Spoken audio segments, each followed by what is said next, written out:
So pride comes before a fall, and now America faces its greatest challenge. BRICS has now become a force that can't be ignored, and America's most powerful weapon, the US dollar, is now under threat.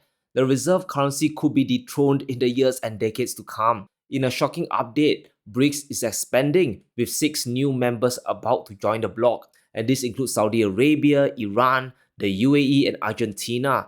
These nations will be joining BRICS from 1st January 2024. All the missteps America made are now converging together. From the endless money printing to all the economic sanctions, the effects are now boomeranging back. And it's no longer a matter if the dollar gets taken down, but a matter of when. And collectively, BRICS represents more than 40% of the global population and over a quarter of global GDP.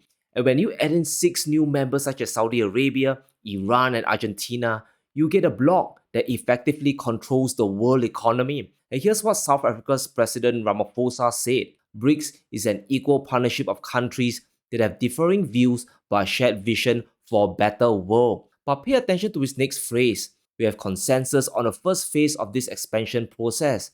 BRICS isn't going to stop at 11 members. If this trend continues, we'll see more emerging markets joining and eclipsing the Western world. And I don't think the G7 can sanction every emerging market on planet Earth. America, of course, is starting to sweat bullets and they're sending their very best. They're sending their brightest to defend the established world order. Biden himself will be attending the G20 summit in India, while Kamala Harris is heading to Southeast Asia. And at the heart of this is a rush to defend the US dollar. If the system is destroyed, America will lose the exorbitant privilege and their economy could slow to a crawl. And let's understand one fundamental question. Why are there so many countries looking to join BRICS? Well, it's because the events over the last 2 years have been a brutal wake-up call. Let's recap what happened. Now, the first was the Federal Reserve hiking interest rates, raising it from near zero to over 5%. And because the world is addicted to dollars, almost every country suffered currency devaluations. Even amongst the BRICS members, except for Brazil, their currencies have been crashing against the dollar. The South African rand, for example, dropped by as much as 10%.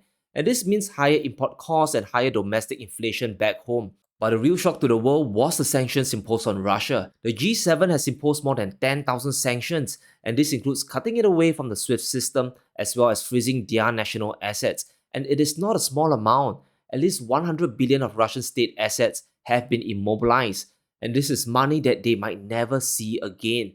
So the sanctions were unprecedented and really made the global south ask themselves, would we be the one targeted next? If they can do that to Russia, will it be my turn tomorrow? And what we are seeing today is a backlash against the established order. But to break away, the BRICS have to expand and build up their economic strength. Since 2020, the bloc has already overtaken the G7 in terms of global GDP. Their GDP contribution is heading up, while the West is heading down.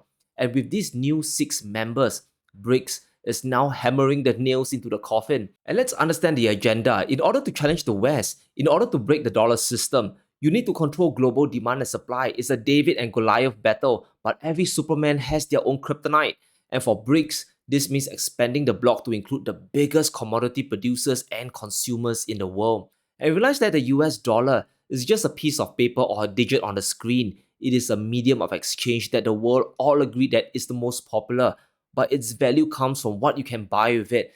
What can you get for your dollars? So just imagine if the bloc says one day we don't want to use the dollar anymore. If you want my commodities, my oil and gas and wheat, you have to use our local currency. Maybe it's the yuan, maybe it's the rupee, but the outcome is still the same. And when that happens, the world has no choice but to de-dollarize and do more bilateral trade with the bloc, and that erodes market share away from the reserve currency. The dollar currently sits at 59% of global currency reserves, and that is without a doubt a huge amount.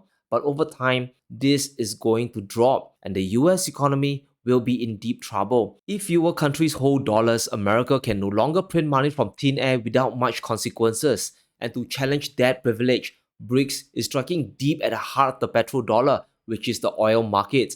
And there's a lot of denial from the West that the dollar can't be challenged. We still have headline after headline laughing at BRICS, saying that the mighty dollar is still secure. But the stage has been set, and now the dollarization is going to accelerate like never before. And there is a reason why the bloc allowed these 6 countries to become full members, right? Especially Saudi Arabia, Iran, and the UAE. It wasn't by accident. It all has to do with cornering the energy markets. And take a look at the biggest oil producers in the world. The majority of the top 10 are now BRICS nations. With the inclusion of Saudi Arabia, Iran, and the UAE, BRICS now controls over 40% of global oil production, while the US and Canada accounts for only 25% at best. And that, my friends, is enormous power over the world's energy markets. It is impossible to sanction almost half of the world's energy supply. Price caps just won't work anymore. But that is just on the supply side. By spending the bloc, BRICS has now also increased their demand power. The BRICS nations account for 5 of the world's top 10 oil consumers. If we combine China, India, Russia, Brazil, and Saudi Arabia, they collectively control 30% of global oil demand. So BRICS now has a pricing power for both the supply and the demand side. And this is where things get really dangerous for the dollar because they control 40% of the supply and 30% of the demand. Now let's do some maths here. They effectively are independent of the West. The BRICS nations can fulfill their own energy demand, but more importantly, they can trade oil amongst themselves outside of the US dollar. And guess what? Modi has essentially written the playbook for this. Just a week ago, India made history by buying oil from the UAE in rupees. They dumped the dollar and bought 1 million barrels of oil outside of the reserve currency. And you can be sure that the rest of BRICS will follow this example and start buying oil from each other in local currencies as well. They will use the Chinese yuan, they will use the Saudi rial, they use the rupee, everything but the dollar. And this will start slowly at first before accelerating and taking the entire United States by surprise. And I think the defining moment, the tipping point, the straw that broke the camel's back that drove this expansion was when President Biden, he vowed consequences for Saudi Arabia. Biden wanted MBS to pump more oil, but the kingdom cut production instead. And that incident probably lit a fire under MBS to find alternatives to the dollar system. And with 6 new members, BRICS can move to dismantle the petrodollar. Every time they buy and they sell oil outside of the reserve currency, it weakens the entire system as a whole. And during the summit, Putin told the world that de-dollarization is an irreversible process, and BRICS will be leading the charge, reducing their reliance on the dollar. He specifically said the share of the US dollar in export and import operations within BRICS is declining.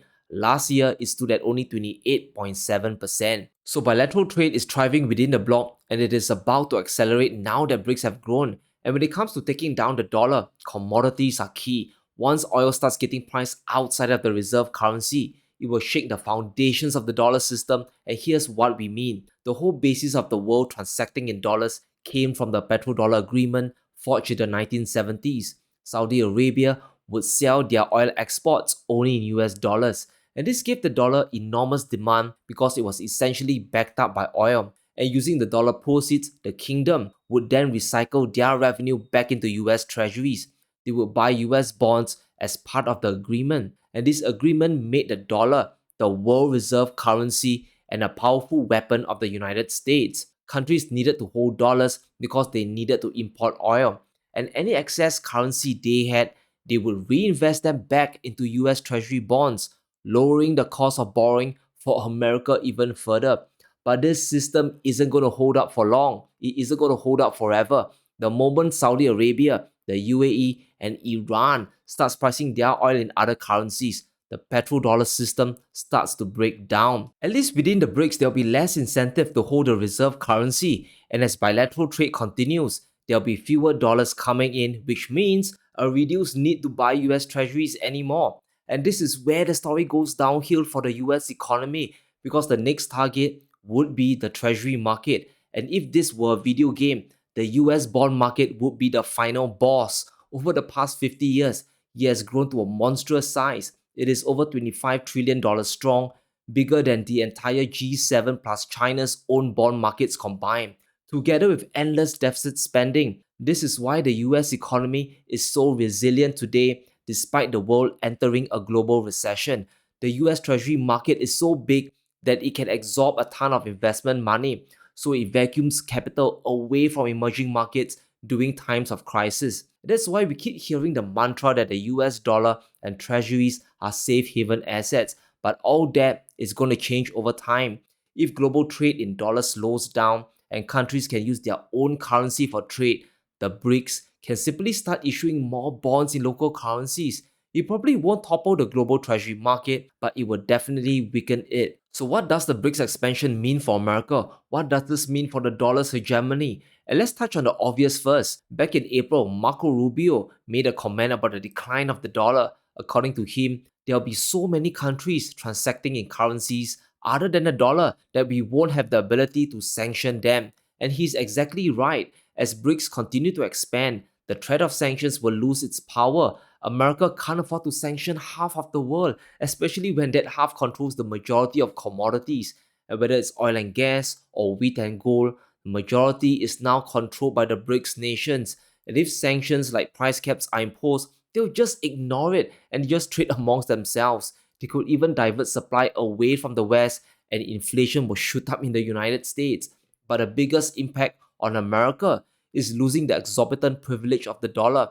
The US won't be able to borrow cheap money anymore. There will be an actual cost to it. Over the past few decades, borrowing costs have been declining for America. The 10-year yield has been dropping year after year, allowing the US economy to grow faster with cheap money. But as BRICS dismantles the petrodollar, borrowing costs are going to shoot up and level the playing field. It's not that the US bond market will collapse, yields will be higher. The era of cheap credit is officially over.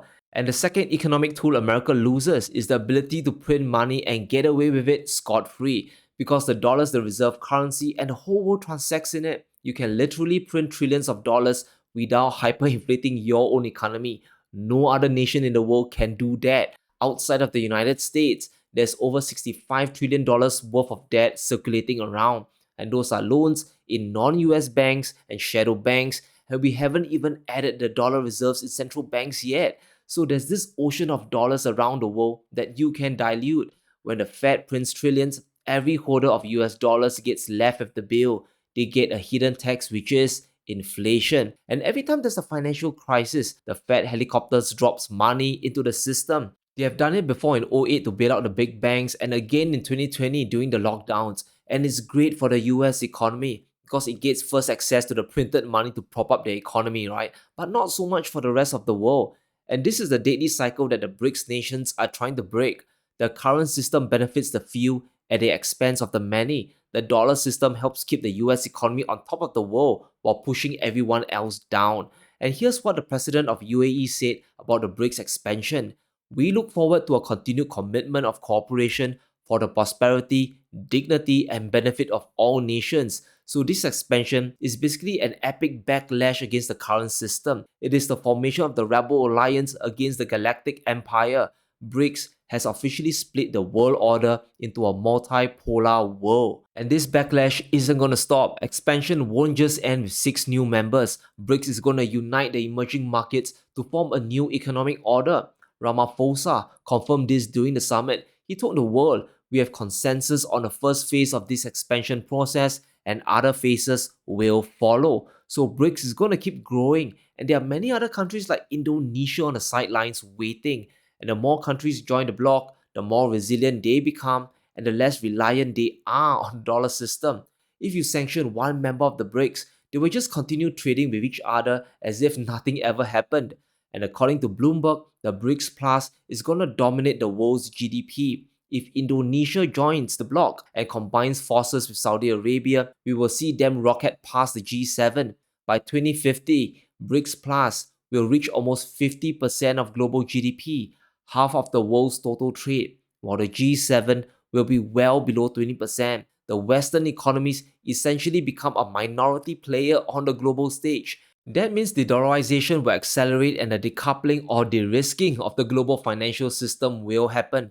And whether that means a new BRICS currency or just bilateral trade, we won't know for sure. But the global dollar system as we know is finished. We are now in the decline of the global reserve currency, and there's no stopping this. America has overreached and the global south is fighting back. So let me know what you think in the comments below. Will BRICS succeed in reshaping the world? And which countries are next to join? Let me know in the comments below. Stay safe, be sure to smash that like button and subscribe as we navigate through these crazy times.